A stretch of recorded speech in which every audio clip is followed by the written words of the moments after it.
economy.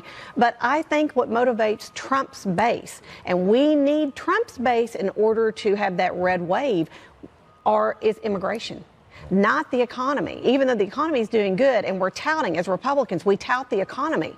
But to pull a Trump voter over the edge, because remember, Pennsylvania, a lot of these states that were blue turned red because the working men and women voted for Trump, and they're motivated a lot of time by immigration. We are running out of time. Both of you, briefly, your prognostication here, 2 days out, what happens, especially in the House? In the House, I think Democrats are going to get what they need. They only need 23 historically. They should get well above that. They'll be in the upper 20s, low 30s, low to mid 30s. They will get that. Republicans not only keep the Senate, but they will pick up a seat or two in the Senate. And I would just say about the economy, great job numbers on Friday. Historically, the economy not an issue in midterm elections. It's usually a referendum on the president and the state of the country, as Richard mentioned, and that's what we're looking at. Richard, could the Republicans hold the House? I think there's a good possibility that they can. I mean, it's up in the air. And again, I think I agree with Jeannie, is that if the Democrats do take control, it will be 29, 30, but not this blue wave that people are talking tsunami. about. It's going to be definitely there ain't no tsunami. There may be some surprises. There may be some Noel, Jeannie, and Richard, thank you very much for your time. Thank you so much. Good stuff. Katie, up to you. Turning now to your headlines, U.S. troops are protecting our southern border by laying down barbed wire to keep illegal immigrants out. I noticed all that beautiful barbed wire going up. Barbed wire used properly can be a beautiful sight. The president deployed nearly 1,000 service members to the border, but vows up to 15,000 to stop multiple caravans. Organizers of the groups are blasting Mexican officials for directing them through a so-called route of death. It's notorious for kidnapping attempts.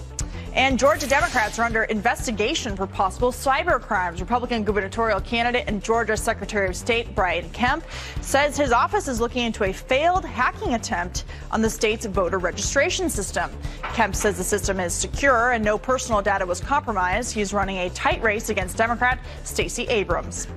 And an intern for Democratic gubernatorial candidate Andrew Gillum is arrested after being caught throwing milk while cursing at college Republicans at Florida State University. Don't pour your coffee on me. You, I will. The Nazis? But do you understand that fascism is here? Nazis are shooting my people. You're throwing milk at people. Lawrence Jones, editor-in-chief of Campus Reform, joined us earlier and says these attacks are nothing new. They attack people when they have MAGA hats on college campuses. They attack pro-life banners. I mean, these are full-blown anarchist, Antifa, mob mentality, young people. And now we're seeing it in the mainstream. That student, Shelby Shoup, now charged with assault and battery. And Thanksgiving is still weeks away, but apparently people are happier than ever and earlier as they deck the halls for Christmas. The Journal of Environmental Psychology reports decorating early triggers the warm and fuzzy feelings from your childhood. The study also finds people who decorate outside their homes are considered more friendly than the Grinches who don't. And those are your headlines. Over to you, Rick Reichmuth, for some weather. Gosh. What about your apartment? I can't really do much with my apartment outside. All right, guys, here's what we're looking at today. Clear across the east, much cooler than yesterday. Down across Florida, that front just kind of settled down here, installed. We'll have some cloudy conditions, a little bit of showers, and big storms here moving across the central part of the country right now. A little bit of snow towards the far northern side of that front.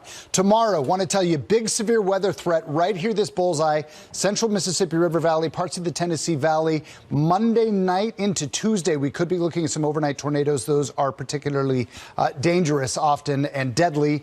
Keep in mind that means we could be waking up Tuesday morning, election morning, with some damage from some tornadoes here. Tuesday, election day, some severe weather also right across parts of the Ohio Valley and in towards the mid-Atlantic. So plan ahead and be prepared for any storms while you're planning your time to get outside. Guys? Thank you, Rick. All right, thanks, Rick. All right, well, just moments ago, Peter Doocy spoke with Florida Governor Rick Scott, who's running for Senate on Tuesday. He joins us live with that interview coming up next. And we're breaking down the key races to watch. We've been doing it hour by hour as the polls close on Election Day. We got the House and the Senate and the gubernatorial races all coming up.